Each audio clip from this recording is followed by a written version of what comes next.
안녕하세요. 세포언니 한재원입니다. 오랜만에 녹화로 찾아뵙는데요. 요즘에 가장 핫한 드라마, 부부들 사이에서, 아니 아내들 사이에서 가장 핫한 드라마, 부부의 세계에 관해서 이야기를 좀 나눌까 해요. 회차가 계속될수록 제가 이야기를 계속해서 업그레이드해서 올리려고 하거든요. 그 상황에 대한 해석이라든가 그 드라마 자체가 진짜로 여겨져서는 안 되거든요. 그게 굉장히 섬세하게 잘 그리고 있기는 하나 그거에 대한 이해를 어떻게 할 것인가가 여러분들 삶에 그런 상황에 놓인 분들에게 많은 결정을 좌지우지하게 될까봐 걱정이 돼서 제가 그거에 대한 해석을 좀 자연스럽게 해드리려고 하고 있어요. 그 중에 가장 이야기하고 싶은 게 뭐냐면 김희애 남편으로 나오는 박해준의 연기가 완전히 주목받고 있죠. 왜냐면은 너무나 표현을 잘해요. 그 쓰레기 같은 표정하며 그 사랑꾼 노릇하며 아내를 너무 사랑하고 아내를 사랑하는 게 자기 진심이라고 얘기하잖아요. 그리고 상간녀를 사랑하는 것도 진심이라고 둘이 똑같이 사랑하는데 색깔이 다르다라고 얘기하고 있잖아요. 그래서 쓰랑이라고 쓰레기 사랑꾼 쓰랑이라고 그 인터넷 뉴스에 표현이 됐던데 제가 그거 보고 막 웃었고 지난주 예고편에서 뭐 지선우한테 소리치는 장면이 나오잖아요. 사랑에 빠진 게 죄는 아니잖아 막 이러잖아요. 제가 그 장면 보고 막 웃었거든요. 근데 사랑에 빠진 게 죄는 아니죠. 요즘에는 간통죄가 죄가 아니잖아요. 그냥 가정파괴에 대한 책임을 묻고 있을 뿐 박해준이 죄를 짓고 있다고는 할 수 없죠. 하지만 죄를 짓고 있는 건 아니지만 정상적인 상태가 아니다. 그러니까 쉽게 풀이하면은 미친 상태다, 미친 놈이다 라는 표현은 굉장히 적정하잖아요. 그쵸? 미쳤다고 표현할 수 있는 거. 첫 번째, 뭐가 소중한지, 더 소중한지 우선순위를 둘 줄 모른다. 두 번째, 자신의 감정에 대해서 명확히 알지 못하고 있어요. 그러니까 자기의 진짜 정신이 어떤 걸 원하는지 그 사람은 지금 모르고 있는 거지 둘 다 사랑을 하는 건 아니거든요. 남자의 마음에는 뭐 방이 하나다라는 얘기를 예전에 제가 들었던 것 같아요. 그 사랑이라는 게 하나고 그 아내의 방이라는 게 항상 존재해서 결국은 그 회귀 본능이 더 강한 게 남자라 그랬거든요. 그러니까 어차피 아내의 방이 중심에 있다 남자한테는 이런 말이 있는데 그걸 깨우치지 못하고 있는 상태인지도 몰라요. 박해준이 예전 드라마처럼 둘 중에 하나를 선택하는 어떤 그래도 선택을 할 줄 아는 불륜남을 그렸다면 지금은 정말 둘 다 어느 쪽도 선택하지 않고 양손에 떡을 쥔 채로 살아가고자 하는 박해준의 모습을 볼 수 있잖아요. 그 사람이 제가 미쳤다고 표현하는 두 번째 이유, 자신이 어떤 감정을 우선시하는지도 모른다라는 거죠. 세 번째 이유, 어느 것에도 선택하지 못했듯이 어느 것에도 책임지지 않고 있죠. 사람은 기본적으로 책임감이라는 게 있게 되어 있는데 그럼에도 불구하고 어느 것에도 책임지지 않으려고 하는 그게 뭐 두 개 다 책임지려고 하는 모습이 아니고요. 어느 쪽도 책임지지 않으려고 하는 모습이에요. 그 사람은 경제활동을 하지만 경제적인 이윤을 전혀 내지 못하는 명판만 있는 일을 하고 있고 계속해서 돈을 까먹을 뿐 빚을 내서 집 담보대출을 받아서 상간녀한테 돈을 쓰고 그런 정도로 책임감이 없다는 건 뇌가 없는 거죠.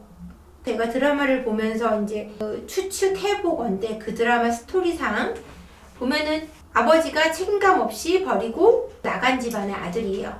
되물린댄다 이런 식으로 생각하시면 안 되고요. 그렇게 큰 데는 버리고 나간 아버지보다 같이 키우는 엄마가 아마 끝없이 아빠가 버리고 나갔다는 거에 대해서 상기시켰을 거예요.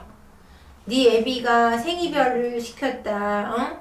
너하고 생이별을 선택하고 딴 년한테 갔다. 뭐 이런 얘기를 많이 했을 테고 그걸 끊임없이 되뇌일 수밖에 없었고 그 사람은 책임감 없는 아버지의 태도를 늘 머릿속에 생각했을 테고 결국은 어느 것도 책임지지 못하는 사람이 된 거죠. 그러니까 박해준의 성장 배경에서 아버지가 버리고 집을 나갔기 때문에 그런 행동을 했다기보다 그 사람이 책임지지 못하는 어떤 사람의 행동을 늘 머릿속에 두고 살았다. 아버지의 행동을 상기시킨 건 엄마다 라고 제가 말씀드리고 싶어요. 그 시어머니가 아들이 잘못했다는 거 알면서 지선우한테 얘기하잖아요.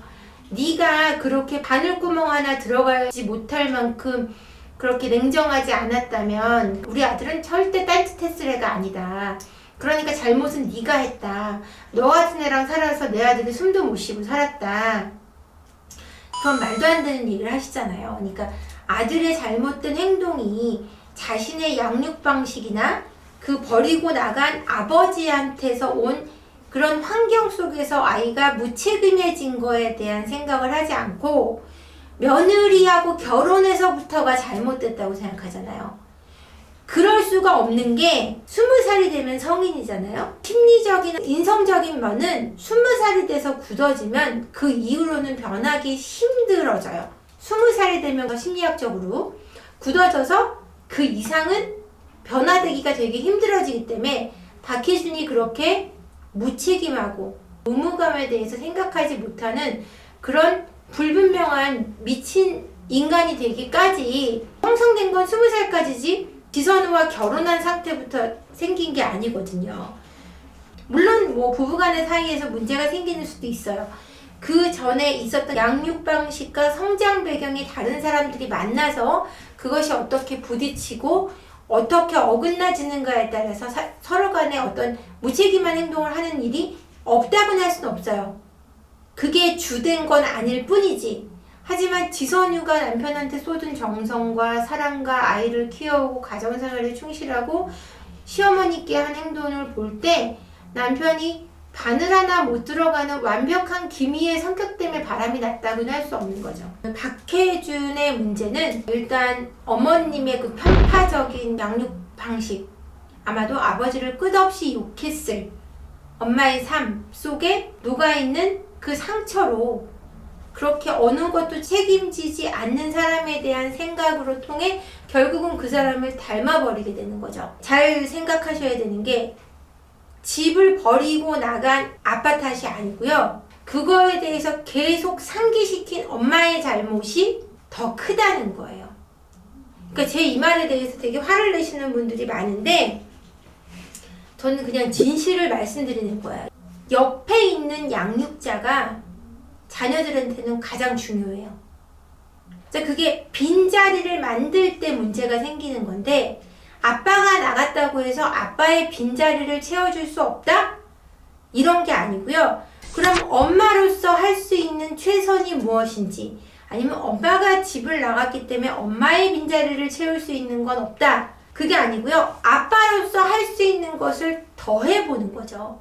그런 양육 방식으로 아이를 키워야 되는 거지. 집을 나간 아빠나 집을 나간 엄마에 대한 욕이라든지 아니면 그거에 대한 비난이 지속될 때 아이들은 그 면을 닮게 돼 있고 생각하면서 상기하면서 그 면을 닮아가게 돼 있는 거예요. 어쩔 수 없어요. 머릿속에 그려지는 것을 자기도 행동하게 돼 있거든요. 계속해서 그거에 대해서 나쁘다는 얘기를 들어서 그걸 절대 안 하는 사람이 있는가 하면 그걸 계속 들었기 때문에 그래도 될 것 같은 생각이 드는 사람이 있는 거거든요. 엄마나 내 아빠를 나쁘다고 한 부모가 그 말을 들었을 때 나쁜 거에 대한 혐오가 생기면서도 왠지 그 말을 더 이상 듣고 싶지 않아서 누군가를 비난하거나 나를 비난해 올 때 그 자리를 피해버리고 싶은, 뭐 아내 때문에 바람을 폈다, 남편 때문에 바람을 폈다, 이런 건 어불성설이에요. 그 사람이 갖고 있지 못한 부족한 부분, 결핍되어 있는 부분을 채우려는 자신의 욕구일 뿐이지 그 욕구가 성적인 욕구만 있는 게 아니고요. 정신적인 욕구를 채우는 것을 더 우선시하게 돼 있는데, 그러니까 박해중이 이렇게 쓰레기 사랑꾼이 된 데는 성장 배경에 문제가 있을 것이 분명하고 지금 그 상태를 둘 다 사랑하는 상태라고 믿고 있는 건 잘못된 거라는 거죠. 분명히 둘 중에 한 명을 사랑하고 있거나 둘 다 사랑하지 않거나지 그 사람이 둘 다 사랑하기 때문에 그 사람이 힘든 게 아니고요. 그 사람은 오로지 자기밖에 몰라서, 그러니까 자기만 사랑하는 거예요. 자기가 좋은 게 최선인 사람이지, 상간녀가 괴로워하던 조강지처가 괴로워하던 그 사람은 아무 관계가 없어요. 자기가 양쪽에서 느끼는 쾌락과 그런 충족감을 어느 것도 놓지 않으려고 하는 것일 뿐, 사랑꾼이라는 말을 들을 자격은 없고요. 그거 너무 좋은 말이라서 해주고 싶지 않고, 쓰레기 사랑꾼이 아니고 쓰레기 이기주의자, 극한의 쓰레기까지가 맞다고 생각합니다. 저는 한 집안의 귀한 딸을 불륜으로 몰아서 임신까지 시키고도 네가 없으면 안 된다. 그리고 본처한테도 네가 없으면 안 된다. 난 너밖에 없다라고 얘기하는데, 참 드라마 잘 만들었다라는 생각은 했어요.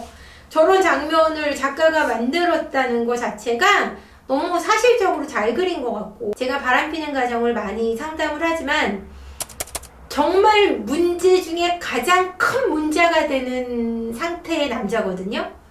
그 상태의 남자가 가장 고치기 힘들어요. 너무나 진짜 풀기 어려운 걸 그 안에 핵심으로 그 갈등을 그려놨다라는 거에서 제가 좀 놀랐고요. 여러분, 바람피는 남편을 뒀는데 지금 이렇게 극한의 이런 쓰레기의 모습을 보여주는 쓰랑꾼인 남편을 혹시 가지고 계신 분이 계시다면 제 해석이 좀 도움이 되셨으면 좋겠고요. 그러면은 어떻게 해야 될까? 쓰레기 이 사랑꾼에 대해서 어떻게 할지에 대해서는 제가 다음 화면에서 이어드릴게요. 다음 편은 부부의 세계에서 본 지선우 vs 여다경, 심리 분석을 하면서 그들이 대처하는 자세에 대해서 제가 자세히 설명해 드리면서 이 쓰랑을 어떻게 하면 좋을지, 그리고 그에 이어서는 그 상간녀의 아이는 어떻게 하는 게 좋을지, 또 지선우의 아이는 어떻게 하는 게 좋을지, 그런 이야기는 또 제 3편에서 이어서 하도록 하겠습니다.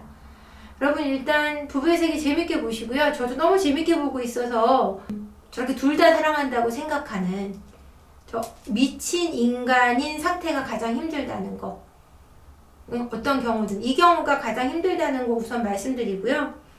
해결책에 대해서는 지선우와 여다경의 심리 분석을 하면서 이야기 나눠보시도록 하시죠. 오늘 여기까지 할게요. 감사합니다.